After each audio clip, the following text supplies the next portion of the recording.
Hi, welcome back to my channel. This is Jennifer Scrapping Cane. Today I'm sharing a single photo 8.5 by 11 layout. This is going to be the first one in a new series of graduation photos that I have of my goddaughter and her sister who graduated on the same year, not the same day. They went to different schools, as you can see by their cap and gowns. One's in red and one's in green. I didn't want it to look like Christmas, obviously. So I picked out a Pinkfresh collection, which is fairly new. This is the newest collection. I forgot the name of it. Just a minute. Sorry about that. Making the best of it. I don't know how I keep forgetting what the name of the collection is, but I did buy a lot of it, and I bought multiples of some of the papers that I really liked that I thought would bring out the green and the red and mix them together well without making it look like Christmas, obviously. Um, so here I'm showing you a few of the papers. I have quite a few photos, and I do have a few of the photos that are double because I will do a couple of layouts for my niece, and then my goddaughter will get majority of the layouts for her album. But there's no rhyme or reason to that. Just she's my goddaughter, and the other one's my niece. But I will probably still have the same photos. It'll just be in a different size for my niece, if that makes sense. This first one that I'm creating will actually go in my goddaughter's album, and it's a pretty simple one. It's going to be done with the 8 by 10 photo. And I have the vellum flowers, which is this one here.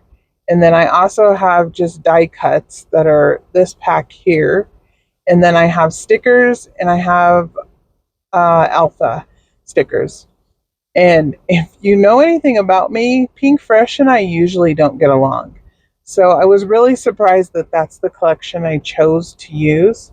But a lot of the phrases are going to work well for the layouts, and also just the colors in the collection are going to work well. So this photo, or this here, what I'm doing here is I'm getting ready to mat my layout with a black trim around the edge. And the white paper you see is just a 12 by 12. I think it's actually the cover sheet of one of the paper pads that I had on the side of my table. So I was just using it because it was kind of hard to see the black cardstock on the black mat. So I put that down just so that I know where it's at.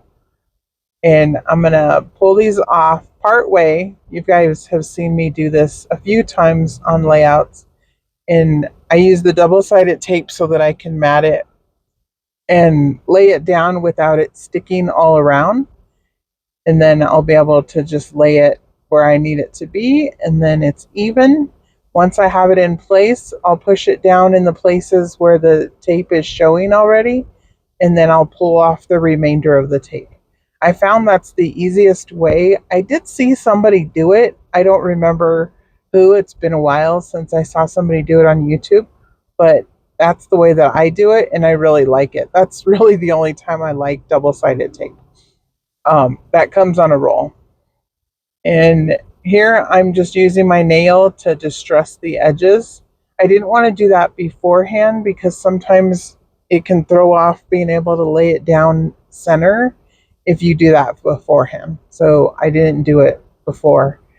And this is, like I said, going to be fairly quick. I have one more. The photo I'm going to mat here on black cardstock, and it's actually the inside piece that I cut from the frame. And I am going to leave it. I'm not going to gut that one just because the Pinkfresh paper isn't that thick, but also I had already gutted the mat and the other paper, so I don't want to make it any thinner.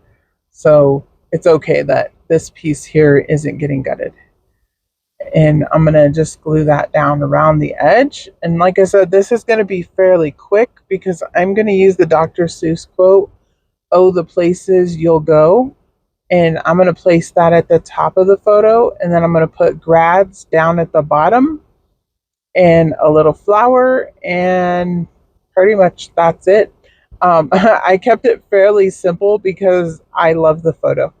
Of course, girls are always willing to take photos, or most of them are, and these two were no exception.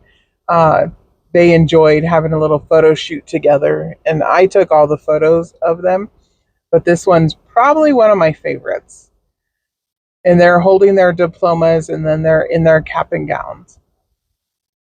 And I'm using the Pinkfresh letters. I was a little mad because there's no H in the lighter green color that I was going to place down for the.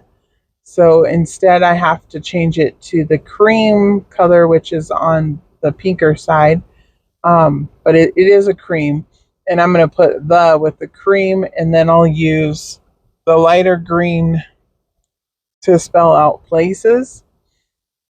And then I'll use another color, and then go is going to be in the darker pinkish color, but it kind of actually comes off the same color as her gown. So I like the way that it turns out in the end. And I just placed it up here at the top in the like empty space of the photo, which is the cloud area. And I thought that was kind of fitting for a graduation photo. And again, this is, one of my favorite photos. And I might keep this one just for my own personal album. Don't tell my goddaughter. But she'll have another copy of it because there is a smaller copy of the same photo. But this one I really like. And so you can see at first I was going to pick the darker pink, and then I was like, oh wait, I got to use the lighter pink first and then the darker pink.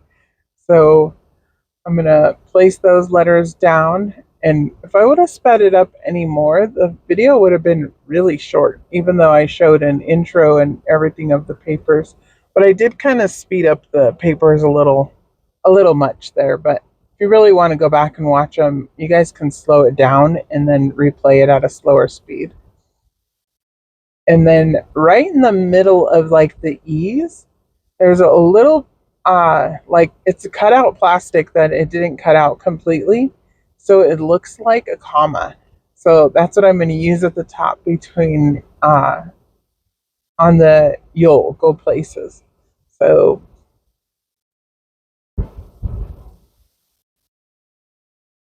and then I'm really slow at putting these letters down. This isn't real time, but it looks like real time. I'm actually even slower than this. And so then down at the bottom, I'm going to put grads. And I was going to put congrats or something like that, but the space that I had didn't have a lot of space. But I thought grads was just fitting just to place there at the bottom. And then there's a little black label that I'll put down at the bottom that has gold letters in it that says never give up, which both of these girls struggled but did really well in high school. Once they got through high school, it was great, but getting there was a struggle. The one in green graduated on time with honors and did amazingly well. But the one in red also had honors and graduated actually a year ahead of time. But the school that she graduated from doesn't recognize you if you graduate a year ahead.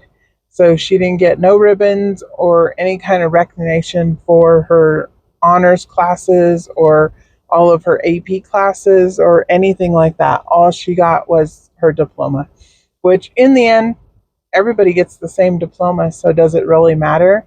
But to me, it matters because you should get a little bit of recognition, something to say, I did it. I did it a whole year before everybody else. But nobody's telling her, oh, great job, except for all of us. We're really proud of both of these girls. They did amazing. And both of them are on, doing their own thing now and figuring out life. And that's great. Here I was deciding if I was going to add their names at the bottom or if I'm going to put the label. And I decided to put the label. So that's the end. If you guys like, go ahead and like and subscribe, and I will see you in the next video. And I should have probably about 5 more layouts of